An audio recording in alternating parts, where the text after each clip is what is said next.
Podfest. Hell yeah. I thought you like owned half of Podfest. Like every time I saw you, you were either helping somebody or you would like honestly, I don't know what your affiliation with Podfest is, but I feel like you're like the official spokesperson of Podfest because like every time I saw you, you had the biggest smile on your face, super greeting, super warm. And I'm like, that's rare. Like going to some of these conventions I've been to, people were like, it's like mad and upset. Life of the party. Every time I saw, I was like, it's 7 at night. How are you have this much energy right now? What the fuck?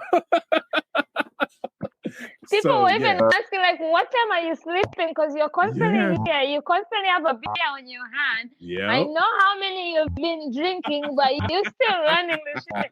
I'm like, I think God gives me a different energy every time I'm ready for Podfest. I think, like, God already knows. And it's funny you say that because shit happens. Shit happens to you and me. It doesn't matter if you're always a king or a queen. Even if you are magic, you gotta agree. It's worth it to talk shit out no matter how messy. Welcome to Shit Happens, where shit always happens and no shit is too insignificant to discuss. From trivial inconveniences to life's profound challenges and everything in between, this show explores every aspect of the unpredictable nature of existence with your favorite shit talker and host, P. Yeah, it's P!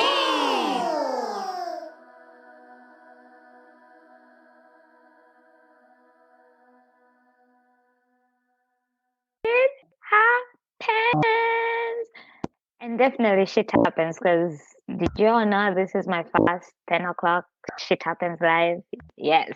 Because with shit happens, anything can happen. And literally, shout out to this incredible human being who decided to bring me at 10 p.m. But I don't think it's his fault, right? Because I decided to put the availability there. But for specific people, I don't mind coming on at 10 o'clock and bringing the house down. And it's amazing because today, the whole day, I've had Podfesters, and most of them are Podfesters who I met for the first time this year. So it's been a lot of fun. And this one is extremely special because we almost do the same shit. So I'm so excited about this conversation around mental health and creativity and thriving creatively and emotional because I'm all about that shit. So without further ado, I'm going to go ahead and bring on my guest. Hey, Jeremy. Hi. Jermaine. Sorry, why do I always say Jeremy? Jermaine. No, you nailed it the second time. You got it. Thank you. I appreciate it.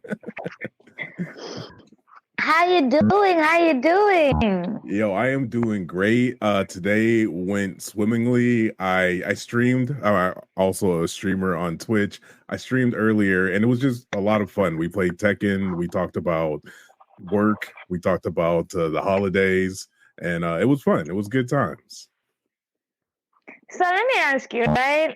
Since you brought it up about streaming on Twitch, are you already like? How does one get paid to stream on Twitch, or do you have to do it for a certain level, like how YouTube and TikTok, where you have to get a certain amount of followers or videos or this to be able to start making money? How does Twitch work? Because I know we don't talk in the podcasting industry. We don't talk about Twitch as much.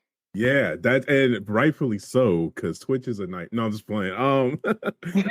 So with Twitch, it's kind of like YouTube. They have an affiliate program. So in order to apply for the affiliate program, you need to have at least 50 people following you, which is easy. But you also have to have an average of 3 people watching you for a 30-day period. So every stream that you have up, you have to have at least 3 people watching you. Once that happens, you get the ability to have subs on your channel, the ability to get what they call bits. And that's just like, I think it's $1 for 100 bits. And your viewers can send those to you during your stream, and you can have things go off and like lights happen and an alert will happen. But essentially they're donating 5, 10, 20, whatever the money amount is to you during your live stream. So that's one way you can get paid. Like I said, the other way is through subs. You can have a tiered sub. I think it starts at 5, goes all the way up to 20. And with that, you can provide your users with different emotes they can use, different special commands in chat they can use, whatever you decide to provide them with, that's like the incentive for them to sub to your channel. And those are the traditional ways, out without thinking outside the box, that you can make money as a streamer on Twitch. I like how they made it so easy, unlike YouTube or TikTok, where you have to have like 10,000 or something. Like to have 3 people to watch me live, I can easily like create 3 different accounts and put on my 3 phones over there. You sit on the corner, you laptop, iPad, shit. Like you're tuning in to see me for a month. Let's get it. Goodness. You just unlocked the cheat code. Like what you just said, it takes people years to realize that. And I honestly, when I first started, that's exactly what I did. I had a laptop from work, I had a cell phone, and luckily I had one of my buddies. He was in there as a real person. So I had like 2 things running at once. I did that for a month and I got an affiliate. And that's when you start thinking, all right, how do I differentiate my stream from somebody else's? How do I make my stream entertaining? But like you said, they make it easy for you to get in there so you can potentially start making money within 30 days on Twitch after streaming. So I do enjoy that. I love that. I don't like to when things are so easy, I don't over excess myself. I'm like, I need 3 people online. Literally, first of all, in reality, I have like 6 emails, so I have a harder time choosing which email I want to use for Twitch compared to finding the. Easy route, take the easy route, so you don't have to stress about it. Exactly. Like once we're already in, once we pass the 30 days. Now let's actually start growing it and working it. But I'm not gonna waste those 30 days trying to actually grow, and I know I can fast track this shit. Exactly. I'm all about that. And we were also talking before you came on backstage. You were also shout out to Adam Schaeuble. You know, I finally am able to say his name without wondering how to say his last name. I for 2 years I've had a hard time saying Adam. Say it again, because I don't know how to say it yet. One more time. Schaeuble, like Schaeuble. I messed that up. Got it. Schaeuble. I can remember that. All right, cool. Yeah. Once I started knowing, like to put that, to kind of take them apart and then put them together, I was like, oh, Schaeuble. Like I'm Schaeuble. Okay. Yes. Perfect. He needs to pay me to teach people how to pronounce his name. Right? You were just on his Podpals. How was that? I've missed so many of those. And for anybody who doesn't know what Podpals is, you need to first of all, if you don't know who Adam is and you're in podcasting, something is wrong with you. Exactly. Adam Schaeuble is the host of Podcasting Business School. Is my unofficial coach, because when I get the money, I am gonna hire him. He deserves all my money because he gives out gems. Is very helpful, very incredible. Like shit happens because of an audit I did with Adam. Like, you know, nice. That's awesome. My logo, when we were switching it, Adam was among the few people who were a part of helping me decide finalizing the new logo. So Adam has been a big, huge part of my journey. Even came on my podcast to celebrate his 300 episode. It's 2 years ago almost. So I am a big fan. I just hate how much I keep missing Podpals. He does Podpals where he teaches for like 30 minutes and then he lets the other 15 minutes, 24 people to introduce themselves, talk about their podcast and what type of guests they're looking for and what type of guests they want. So kind of like a networking. And it gets broadcasted all over. So it's a very good opportunity for people who are looking for guests or wanting guests, or even just wanting your show to be out there, because the platform that Adam has in itself is, and I've met incredible people because of his platform and podcast. So how was it? It was my first time, so I didn't know what to expect. I heard about it through Podfest. He was talking about it. He's like, sign up, make sure that you're here. And it was a lot of fun.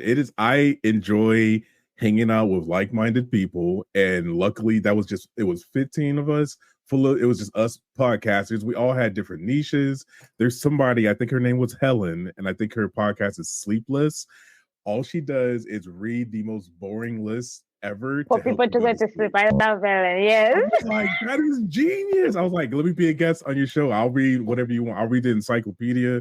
Just let me know. But so it was real dope. I met a lot of dope people through there. I made 2 connections. I got 2 guests for my podcast through it, and I wasn't expecting anything. So highly suggested if you have a podcast and you want to not only learn information about how to grow your podcast, but to meet other podcasters, check out his website, check out his podcast. It's super awesome. I love it. And that's so true. Like the amount of connections you get, and you say you already got 2 guests, and that's just by being there. Imagine once it actually airs, because Adam always has content. Like this episode will probably come out in like 2 months. Like that's how much content he has, because it's constantly he has the podcast, he has the mini podcast, he has the audit, he has, and so it's incredible. But I just love him, and it's funny you say this was your first time. So did you just meet Adam at Podfest? Yeah, that was. I never even knew his podcast existed until at Podfest. That's when I met him. I subscribed to his podcast. I listened to 2 or 3 of them. One was about the ratio of how many guests you should have versus just podcast with you. And I was like, I didn't even think about that. And ever since then, I've been hooked. So yeah, Podfest, speaking of which, like Podfest is amazing. Like I cannot wait until next year. It was so much fun. It is. I think I don't have to tell. I think people get tired of me talking about how much Podfest is how much fun it is. And the thing I love about Podfest, right? It's fun in the educational. It's fun in the connections. It's fun in the just chilling out. It's fun in the fun sense. Like it's all the packages in one, and the diverse and the knowledge. You just get mind blown. And I remember my first one. I literally was like, I am so confused right now. I feel like I'm just being bombarded. And then ever since, I was like, you know what? I kind of now run this shit. Like now I'm a pro at Podfest. Yes. Hell yeah. I thought you like owned half of Podfest. Like every time I saw you, you were either helping somebody or you would like, honestly, I don't know what your affiliation with Podfest is, but I feel like you're like the official spokesperson of Podfest, because like every time I saw you, you had the biggest smile on your face, super greeting, super warm. And I'm like, that's rare. Like going to some of these conventions I've been to, people were like, it's like mad and upset. Life of the party. Every time I saw, I was like, it's 7 at night. How are you have this much energy right now? What the fuck? People were even asking, like, what time are you sleeping? Because you're constantly here. You constantly have a beer on your hand. I know how many you've been drinking, but you're still running the shit. I'm like, I think God gives me a different energy every time I'm ready for Podfest. I think like God already knows. And it's funny you say that, because I started going to Podfest in end of 2020, and then there was it was VidFest. They're doing a small masterclass. Then 2021 they add their actual whatever, and I got a ticket from Buzzsprout. I did not know anything. I was just new in podcasting, like, because my podcast started in 2020. So I was like, what the fuck is this? But then we are home, we got nothing. I have to do it from my home. Let's do it. And just by being there, that's when I met Adam. I met Justin. I met all them, and they were the way they were just easy with helping with knowledge and sharing and supporting. I was like, I want to be around these people. So ever since then, I've been attending anything Podfest. And then came 2022 when I went for the first time in virtual, and when we all came back, all of us got COVID. Like everybody. Like you think this time how people were saying they got COVID? Last time was everybody a mess, but everybody was like, it was worth it, like, you know. Oh yeah, right. So when I went back last year, I was like, okay, I wanna volunteer, because now I know people. Now I've experienced what it is. Now I'm ready. So I was like, I wanna volunteer. I wanna be a part of everything, and I became a part of everything. And now this year, Adam was the one who was like, yeah, Paula is officially the mayor of Podfest, and I ran with it, and now Paula is officially the mayor of Podfest. Chris said next year they're not gonna have me wear the ambassador. They're gonna make me wear the mayor of Podfest. But it's something about a community that's just welcoming and allow you to be whoever the fuck you wanna be, whoever you are, and love you for that. it makes you just want to keep giving to a community that's giving you so much. And that was Podfest. Like, I don't get paid by Podfest. I don't get nothing, but I get a lot from just being in that community, all the connections, all the people in my life right now, all the things I've experienced is because of Podfest. So why wouldn't I, right? Exactly. Yeah, I think people sleep on the power of community and being around like-minded individuals. Like, that shit is infectious and you can feel it. Like, I left that Podfest. I'm not saying I was feeling down about my podcast. I just knew I'm like 4 episodes deep. So I was like, I don't know what I'm doing, but I'm having fun. Leaving that, I was like, oh, I have a clear vision of what I want to do, how to get there. And there's a slew of people that are willing to help me get there. So I was energized after that and still am. Like, it was fun.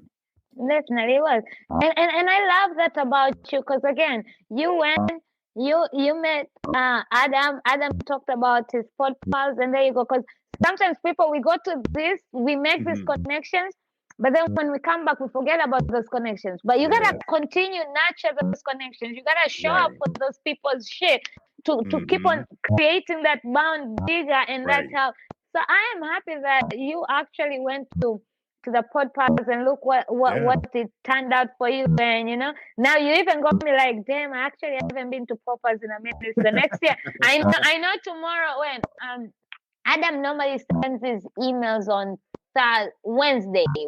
Tomorrow is Wednesday. I know I'll be getting when his email comes out tomorrow, there'll be a link to schedule the one in April, because he does them once a month. So I'm definitely getting back on that. But we've talked enough about Podfest. We can talk. I can talk about Podfest all along. But let's get into why we are here today. And I love that me and you have the same purpose. Our podcasting wanted to create safe space for creative journeys and the mental health struggles. So I want to hear from you, like, what made you decide to have that space? Why create a safe space for people to nurture their mental health with their creative journey? Because most people in the creative space most people don't consider mental health as part of anything while creating anything. So let me not just go on the creative side, but also when I was building my creative, that's why I pivoted, because in the beginning my podcast was all about mental health stories and journeys and all that. So season 1 and 2 was that.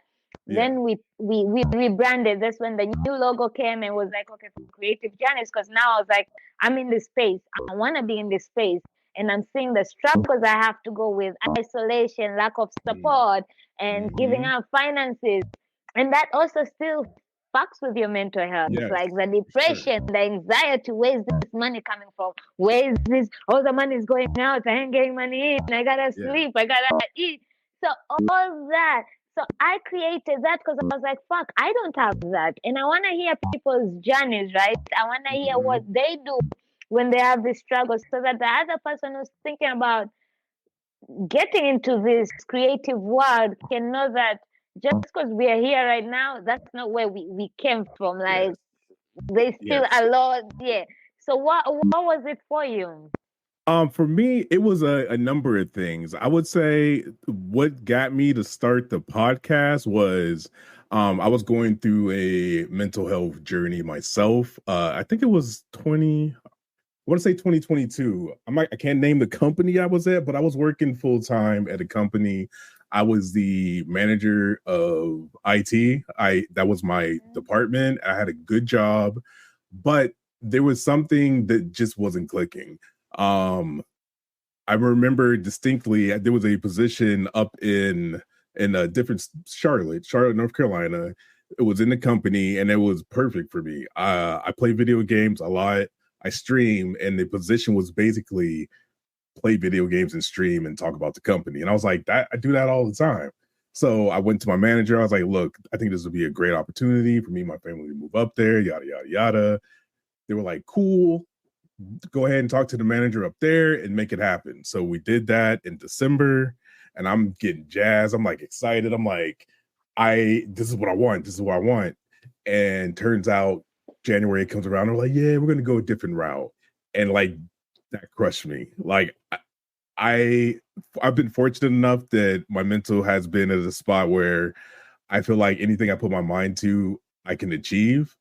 And that was the first time where it was like, nah, you can't, not this time. And it just like it made me question a bunch of stuff. And I was like, what the fuck is happening? And it led me down a road of figuring out myself, like questioning my beliefs about myself, doing a lot of mental health checks, just seeing what was out there in regard to the topic of just anxiety and stuff like that.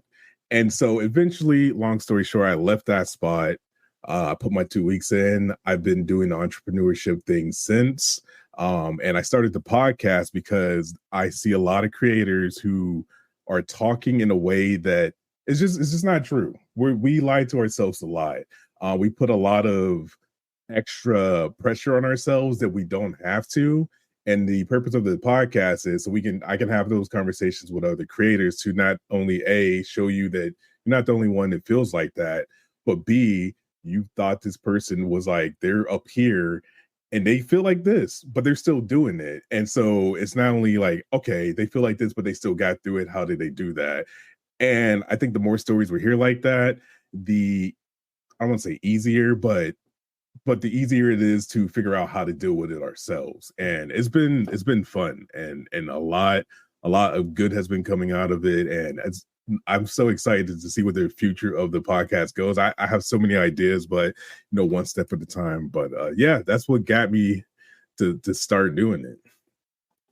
That. I love how you recognize it for yourself, and you're like, "Fuck this shit!" Like, and that's the well, some people don't have the I don't think it's even the privilege.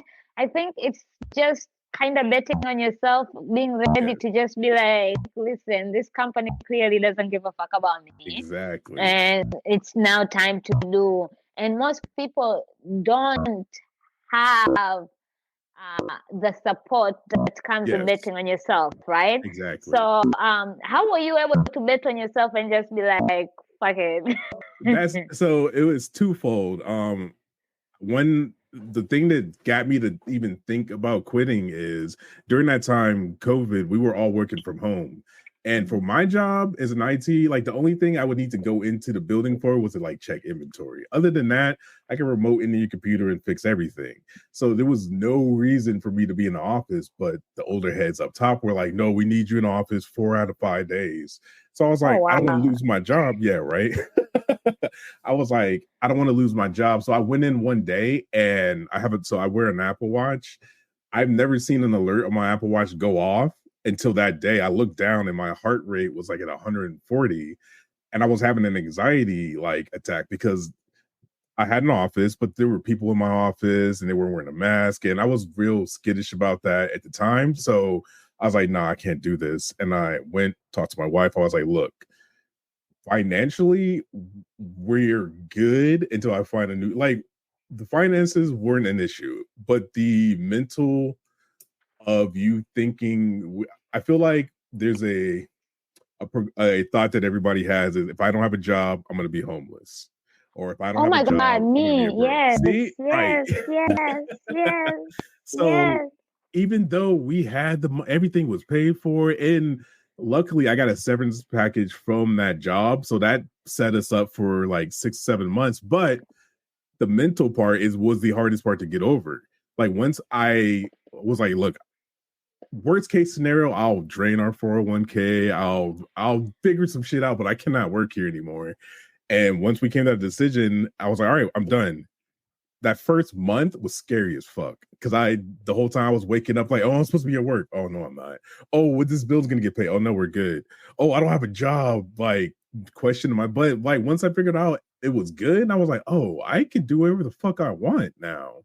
Like there's no stopping me. Like if I have an idea and I want to implement it, there's nobody telling me no. And I think that was the biggest thing with the corporate job. Like I had a lot of people saying, no, you can't do that, or no, that's not a good idea, or no, that's in the budget, mixed with a bunch of like misogynistic and like crazy shit that was happening at work. I was like, I could just take my creative mind do it myself Exactly. and get paid to do it myself. So, and that's what I've been doing. I've been nothing but happy. And I wouldn't say that everybody should do it because, again, there is a large mental jump that you need to take.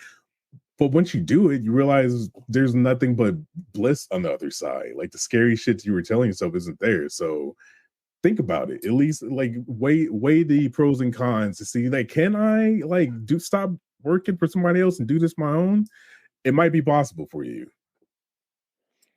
Now, I'm very happy for the honesty you shared in here. First of all, shout out to the supportive wife. Anybody Yes. who has a supportive Yes. spouse, that Mhm. kind of helps a little bit, because we know when it comes to going after your dreams, especially when in the entrepreneurship world, right? Mhm. Especially now in the creative side. Yes. We've seen a lot of starving artists and everything on the creative side compared to any Right. other, musicians who have been trying to chase that dream for like 20 Mhm. years. They're still Yeah. chasing. So it's scary when you tell your spouse, like, I'm quitting my corporate job Yeah. to be a full-time entrepreneur in the creative space, right? Yes. But so shout out to that for being supportive. But also Mhm. there's that thing, like, okay, you had a cushion, right? Like Yeah. you were being good, but still with that, for like a month, your mental health still messed up with you. Now, Yeah. how would you advise somebody who has no cushion, right? Who Yeah. they're living either paycheck to paycheck or working in Mhm. that retail world, just trying to make ends meet. But Yeah. again, these companies don't really give a fuck about us. So you're Right. like, I'm literally wasting my time, but I still got bills to pay, right? And I Yeah. still gotta do all this. How would you advise them to bet on themselves in a way where they can set themselves up, not only mentally, but Yeah. in the path that they choose to be? Because however much we want to set ourselves up mentally, Mhm. it will still hunt us. Like it will still peep in every now Yes. and then. Yeah. Like we grown people, we know they're no ghosts, but every now and then when you hear a crack on the Yeah. roof You're somewhere, you're like, like, is that a ghost? Like, bro, what? Okay. That is funny. Yeah. I guess like so when I was working full time, I still was streaming and creating content. There was a juggle that I had to do mentally, and I would say this: if you have to have your 9 to 5 to pay the bills, that makes sense. Remember to turn your brain off when you leave work. Like when you're at work, do what you got to do, but when it's time to go, like try to check out mentally. And then from that time until you get back, that's you time. um Figure out what you want to do and like for real dedicate time to it. Don't think about the, oh, what if I don't ever do this, or don't think about what if nobody sees my content. Like when you start focusing on your content, just focus on what you want to happen. Like, you know what, it's gonna be dope when 4,000 people see this video, or it's gonna be dope when 10,000 people are subscribed to my podcast. Start thinking in that way. And just, I know it's gonna be hard, but try to not think about the, oh, what if this doesn't happen? That shit doesn't exist. We're just telling ourselves that because that's what we do. Like we've been taught through TV, through our parents, like everybody is like, hey, make sure you have a backup plan. And I think like thinking in that way puts a little doubt in us, and that doubt just starts to grow. Like it's bigger and bigger. So I started off 2024 like this. I've told my community, like, I am delusional when it comes to whatever it is that I want to create. My podcast is going to have 10,000 people listening to that thing by the end of the year because that's what I need. I feel like that's a good round number for a podcast to be at. So that's delusional. Me is like, I don't know how I'm going to get there, but that's the goal. That's what we're pushing towards. And once you start thinking like that, the little things don't matter anymore. Like you don't, I'm not thinking about, oh, I didn't put the right shirt on today and somebody's gonna flame me for, like, it don't matter. Like I know what the end goal is. If you set your mind to that, then that's what it becomes. So I guess to put a little bow on it, if you still got to do the full time, again, check out when you're done. At 5 o'clock rolls around, I'm done with this job, and then it's you time, and give your you time all of you.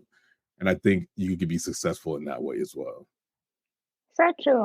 And because also that in giving your U time, I realized the reason I was failing, and not failing because people fear the word fail or to fail Yes. like it's such a bad thing. But when I Right. say failing, I'm not meaning because there's never a failure. Right. You left with something. Either it taught you a Exactly. lesson, either you learned that the way you are doing it is a no.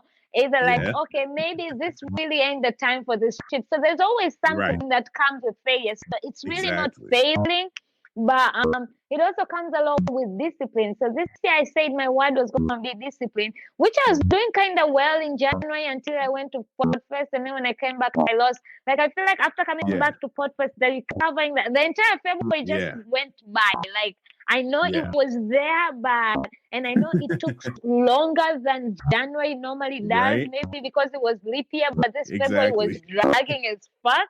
But I took a break from being disciplined because again I was just recovering from the high of Podfest. Like Yeah. Podfest always gives me such high, and then coming back home, you have all these ideas, you want to execute everything, and everything Exactly. is moving fast.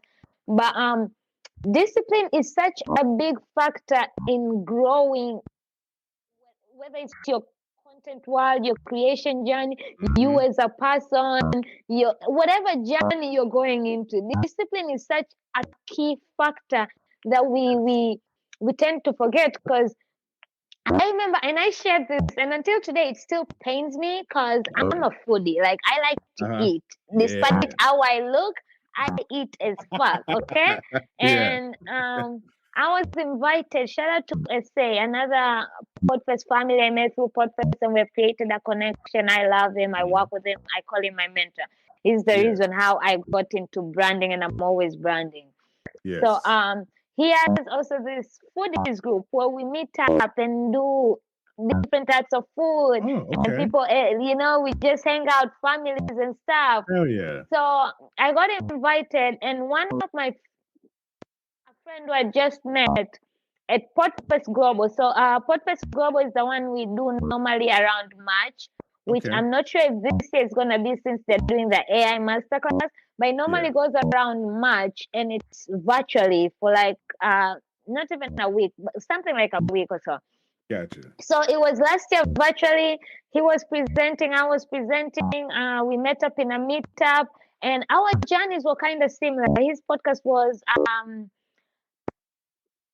discomfort by discomfort, or the other way around. Something about getting yourself from the comfort zone and in discomfort to go. Gotcha. Yes. So his podcast ended up being the anniversary the same month and year as mine, but his was turning 1 and mine was turning 3. So we're like, yo, we should have each other on our podcast. Let's do instead of having each other, let's do one episode of like an anniversary episode, like a collabo. Nice. So it happened that he was going to Canada. He lives in Alabama. He's from Canada, but his wife is American. They were going to Canada for a holiday, but when they were coming back, they were stopping over Atlanta and driving to Alabama. So it was like, do you want to do it in person? I was like, fuck yeah, you know. Hell yeah. Why would I miss up the opportunity of meeting you and you're in my city, right? Exactly. So we met up at my place. We turned up, and I thought it was gonna take like an hour or so, and then from there I was gonna go to the barbecue. I even told them, I was like, yeah, if you guys are not in a rush to drive home, you can come with me. It's cool people. It's also podcasters and stuff. Yeah. But we ended up recording for 3 hours. 3 motherfucking hours. By the time I was done, they were ready. Like the potluck was over, and I was like, shit. Awesome. And I was seeing the pictures on Facebook of all the food. There was frogs, there was this, there was this, there was this. Yeah. But in my head, I was like, but this is discipline. Like, I could have easily said, we don't have to do it in person. Let's record another time. You just go home or anything. But because I knew how much it mattered to me, and how much when you're constantly doing virtual interviews and you finally get to do in person, like there's a difference. Like, yes, you see the energy is there, but imagine if we were literally sitting next to each other, and So I was like, discipline is like, you really have to be like, yo, I'm gonna miss this barbecue. Yo, I'm gonna miss Yeah, this trip because I gotta show up for this conference. I gotta show up exactly. for this event because these things are helping my business. Yes. Yes. And you know what? To add to that, I think because doing that, like you said, you're a foodie and you missed out on this extravagant book. Like it was all there waiting for you, but the discipline kicked in. And I think one way to keep you motivated to keep that discipline is I do this a lot. When I visualize what my future life is going to be like, I go deep. Like I imagine what I'm going to be eating for breakfast. I imagine what clothes I'm going to be wearing. I imagine what type of equipment I'm going to be using when I'm recording a podcast. I imagine all that crazy shit because I don't remember who told me this, but I feel like your mind cannot tell the difference between some shit that happened or didn't happen. Like your mind sees it and it's like, oh, okay, let me react off that. So I'm going to be pumping it full of this amazing. I got 4 Apple Vision Pros. Fucking why not? They gave them to me. That's what the future looks like. So when I am sitting here, I'm like, man, I really want to go downtown, but I have not edited my podcast and needs to go out tomorrow. I think about that. I'm like, you know what? All right, I can miss one day. I can miss one day. I'll make up for it in the future. I'll do something crazy dope when I get to where I want to get to. So I think using that as motivation to get that discipline like locked in has helped me a lot. So And that's so true. It's funny you say that because even me, sometimes I'm like, listen, it's okay. And especially when I see pictures, right? And I'm like, I want to be there. I should be there. But then I'm like, but once you get this shit done, because you're supposed to be here now, imagine the shit you will be able to do once this place takes you to where you need to be. Because I want a full ass life. I want to travel. I want to be like contact my assistant. Like I want to be like just catching flights and not worrying about my card being declined. Like not you know where you have to find log into your bank account to make sure do I have enough for this before I join you up for dinner and shit. Yeah. Exactly. So it's all the sacrifices you're making now are what you're gonna end up exploding more of in the future. So most of us don't think like that. And I think also a lot of young people right now, because we want that fast happening. Like, okay, if it's not happening now, like the amount of times people ask me, how you do a podcast, how much do you make? What do you make? Right? I'm like, do you know there's more to the money? Like podcast is not technically supposed to bring you, depending on your marketing and who you are, it can bring you a lot of money. But you know, Joe Rogan didn't get there just by, he was already a person with so much shit before he started a podcast. Right. So, you know, we are not all there. And there are people who make a lot of money, not from their podcast, but because of their podcast. So people always assume because you have a podcast, it should be that. No, my podcast is a gateway to speaking gigs. You can get paid to speak. You can get paid to whatever your business is that you're advertising on your podcast. You can get new customers. You can get new opportunities. I've seen people being in podcasts as guests or even just starting a stupid podcast, and now they ended up getting job offers of their dream jobs, but they didn't know it was their dream job at the time. Exactly. Like that's the cool part about like just following what you love and what you love to do. You can run into some shit. Like I didn't even, honestly, if I'm being honest, I've been avoiding doing podcasts my entire content creation career. I've been on a number of them, but I never ran one myself because I was like, oh, it's too hard. It's going to be hard to edit. It's going to be hard to host. That, again, lies I was telling myself. I do it weekly now. Like there's a routine, clip, edit, post, words, and it's done. And it's just part of the everyday thing that I do. So, and now I love it. Like I love talking to people. I love getting deep with mental issues. I love questioning people. I'm like, why do you think that about yourself? And like it's just I love it. Those deep conversations, I tell people I would have never had as many conversations as I've had if it wasn't for my podcast. And to even be the person who I am. I feel like my podcast has helped me grow into the person I want to be, because every conversations I have, I learn shit either I don't like about myself, or I like, or I want more of myself. But something, I learned something. And that's why then on my podcast, I tell people, I'm not canceling no motherfucker. I don't care what you do or who you are. Come on my podcast and let's talk about it. Because I'd rather understand why you're doing something or where you're coming from with that. Even if I'll never be like, you know what? That's not for me, but I at least get why you're doing it. Because we are so quick into judging and canceling instead of actually having those conversations and just asking out of curiosity. Why have you chosen that truth? Why are you doing this? Why are you supporting this? Why are you a part of this? And once you hear the stories, you might still not like it, you might still not get it, but you'll understand why they decided to do that. And that's what I want. I want to unlearn all the shit that was put in my head with all these so-called, all these things that were supposed to be the things were supposed, the norm. There's no fucking norm. I want to unlearn the norm and create my own norm. Like, who says that has to be the normal reality? Like, who says success means having a corporate job? Who says success means, you can define success for yourself or anything as long as you're willing to unlearn shit and switch your mindset. And that's why podcasting is so amazing, having these conversations. Yes, you nailed it. Like, unlearning all the stuff that told us what success looks like, told us what we're supposed to be, like challenging all of that stuff, having a platform to do it, and just living in, again, unadulterated you. This is who I am. This is what I do. Like, I love that shit. And again, talking to other people about it, I don't see why more people don't do it. It's addicting. but that's the thing. I think like we kind of had a late start into this, but look at the Gen Zs. Like the Gen Zs just came in and be like,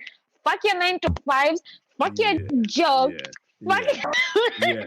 We're just gonna go on our own way. Like they don't. They still need some lessons in humbleness and reality, but I like the energy they bring with what they stand for. Like I feel like most of us need that energy, because I've been in retail for most of my life, most of my America life. And just seeing how the Gen Zs have that I don't give a fuck attitude, to the extent that it pisses you off, because this is retail, fine, you're not supposed to take it seriously, but I would still want you to do your job so that I don't have to do your job. But I like how they really don't give a fuck. Like I would be worried about, oh my God, I want to call out. What excuse am I having? Gen Zs don't even call out. They don't even text to tell you. I'm not coming in. Hey, ain't Susie supposed to be here? Or nah, she just said, fuck it, I'm not coming. I was like, wow, I need some of that in my life. Guess I'm doing her job. I know, right? But they did teach me, and that's when I decided to. I was in retail, but I was very open with my managers about my mental health, and I would literally call out and say, my mental health cannot handle this today. If you want to fire me for that, that's perfectly fine. But if I do come in, you're going to fire me, because this mental health that I'm dealing with, it's going to come to you, to the customers, to everybody. So there's 100% chance I'm getting fired if I walk in. Exactly. So I'm just going to take my chances at home and call it a day. I'm not trying to curse anybody out. I was trying to be those people. How you get fired from on your day off, like while you're home, you know? Like? That was about to be you. But so I love the name of your podcast, Uploaded and Unfiltered. Like, how did you come? I really always like knowing how people came up with their podcasting name, because it does go with what you're talking about. Because uploaded, we are uploading our raw, honest, our truth, our lives out there. Like it's literally uploaded now. Like there's no, and then unfiltered. That's the raw, honest. Like fuck it, this is my struggles. This is what I'm dealing with. This is what's going on. So how did you end up choosing like uploaded, unfiltered? Like when was that? Oh my God. So I have like historically have issues naming stuff. So when I came to the podcast name, I was like, listen, I want to talk to other creators about their journey and their content creation journey, mental health, all that fun stuff. And I was like, don't overthink this. Because if I overthink this, it's going to be 3 weeks before I think of a name. I was like, you have until the end of today. So I had like 12 hours. I was like, end of today, you better have a fucking name or you're not doing this. This is how I talk to myself sometimes. But I was like, you gotta give yourself a deadline. Yes. If I don't give myself a deadline, it's not getting done.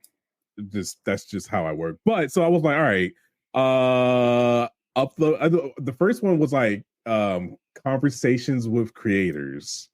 And I just didn't like the way it rolled off the tongue. And so I was like, that word, and I'm pretty sure it is a podcast out there that already existed since that. So I was like, all right, I just need to upload these real quick and we're gonna say whatever the fuck we want. And I was like, hold on. I was like, unfiltered. I like unfiltered. What goes with that? I was like, uploaded just came out of nowhere. And I was like, all right. I definitely want unfiltered in because we curse and say whatever on my podcast. Granted, we do there's some certain topics we just don't talk about.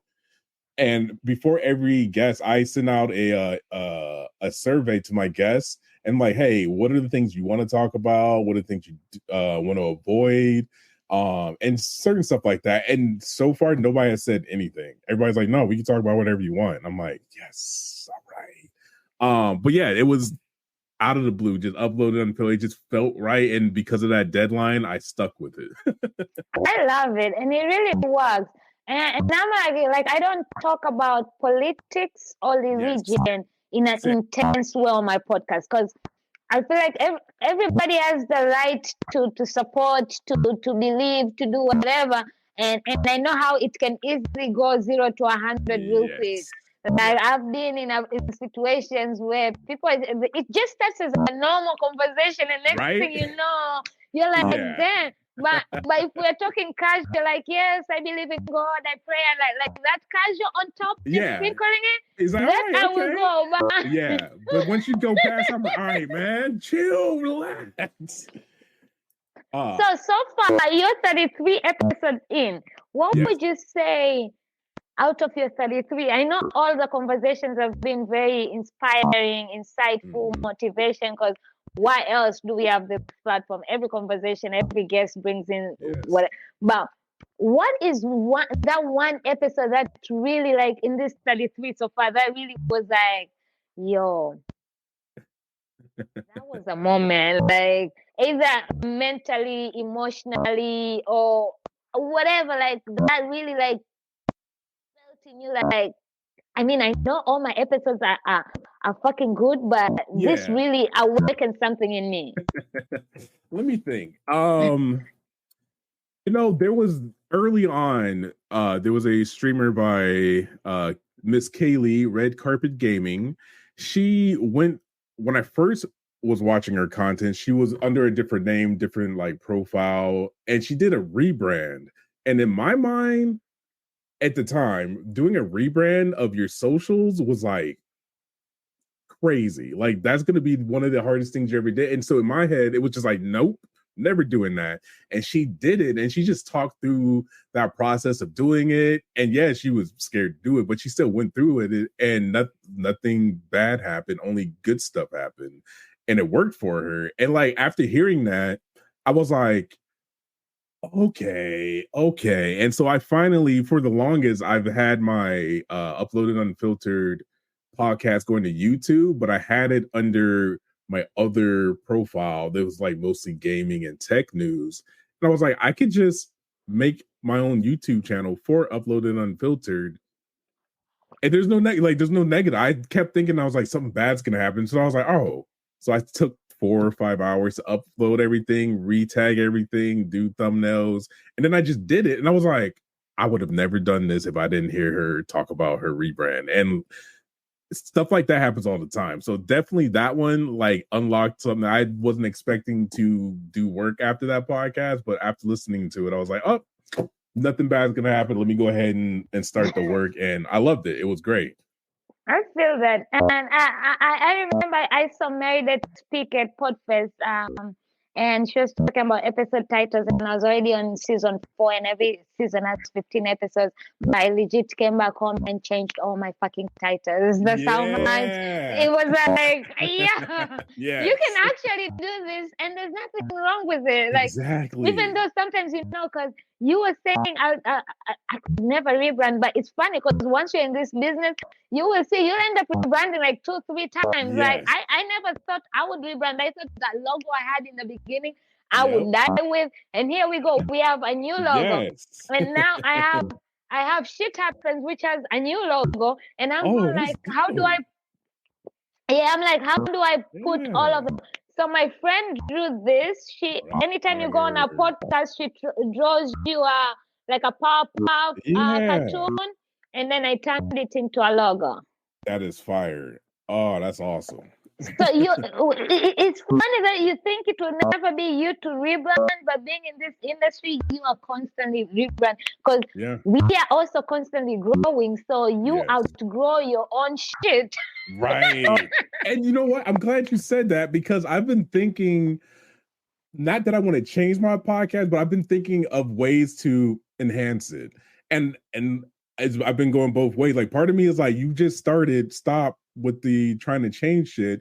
But like, after hearing you, I'm like, no, this is probably necessary. This is to go to that next level. This is what I'm going to have to do.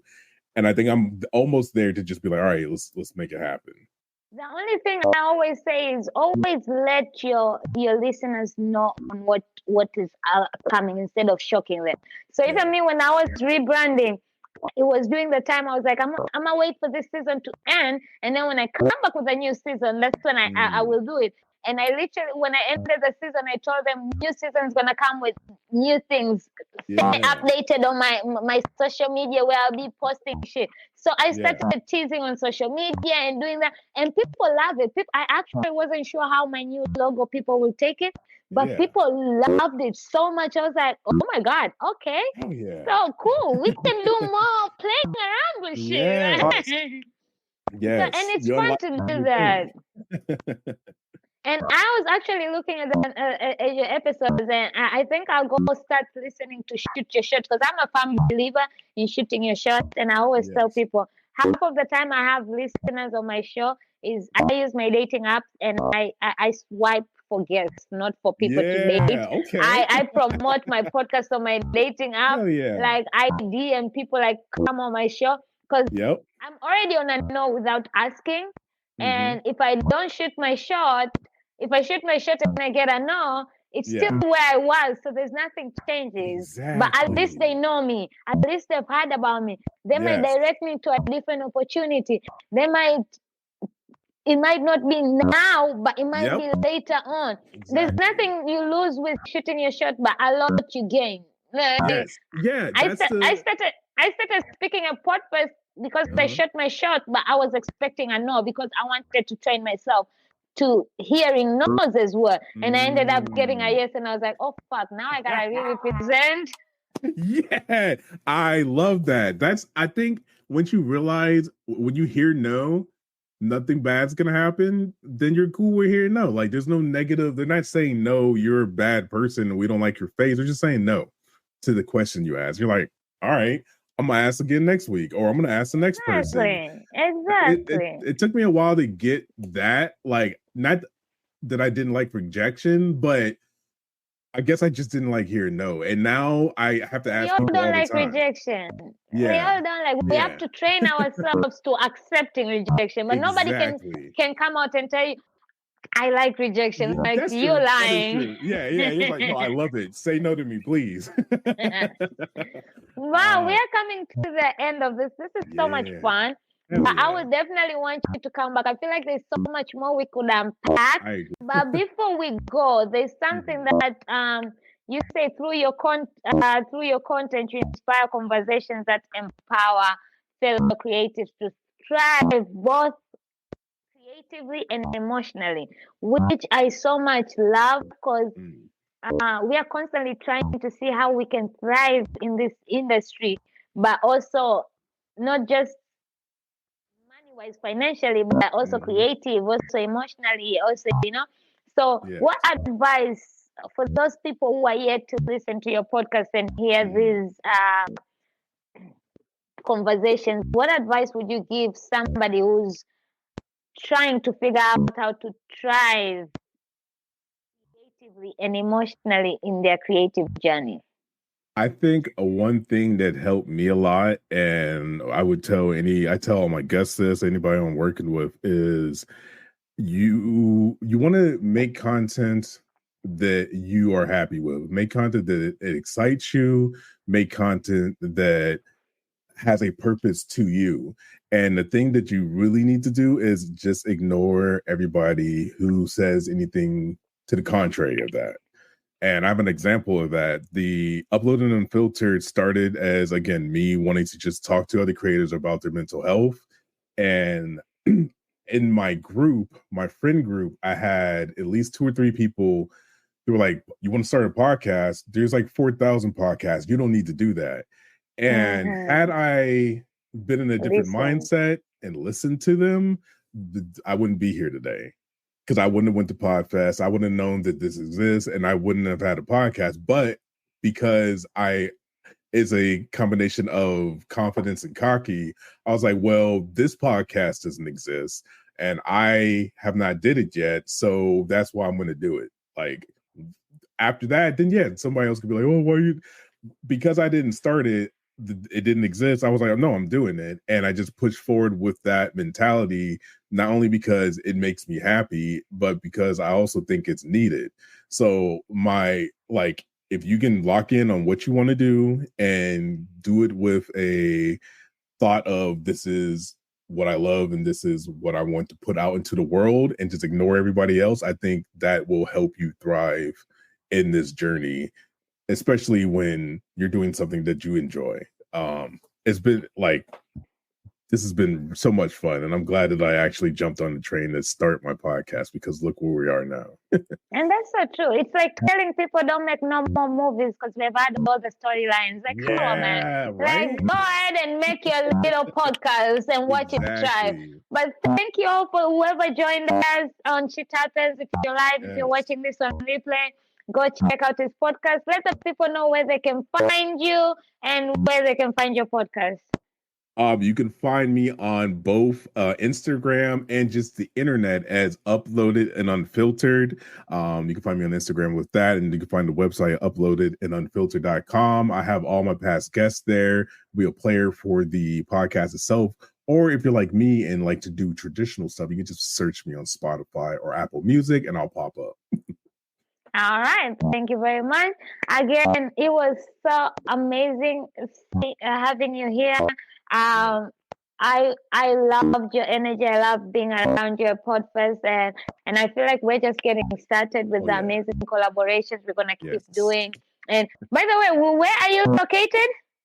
I'm in Florida, so I'm Deltona, Florida, so I'm not too far from Atlanta. I'll probably be that way a few times. I'll let you know. All right. You know, we're family now, you know, and we are not only Podfest family, we are Podpal family, because, you know, Adam has created a great community. You should have seen us at Podfest when we're all like as a lobby, and people are like, what the hell is going on? And we're like, this is Podpal's meetup. And we're like, it was just amazing, great people. But I'll see you tomorrow at the town hall meeting at 11. Shit Happens. Thank you for tuning in to Shit Happens, an integral segment of the innovative platform Talk Shit with Pete. If you enjoyed today's episode, make sure to hit subscribe and leave a review. You can find Shit Happens on YouTube at Talk Shit with Pete. If this served, share with friends or family who can relate. Remember, we all face challenges, but it's how we push past them that defines us. So, until next time, keep pushing forward. And remember, shit may happen, but so does growth. And you got this.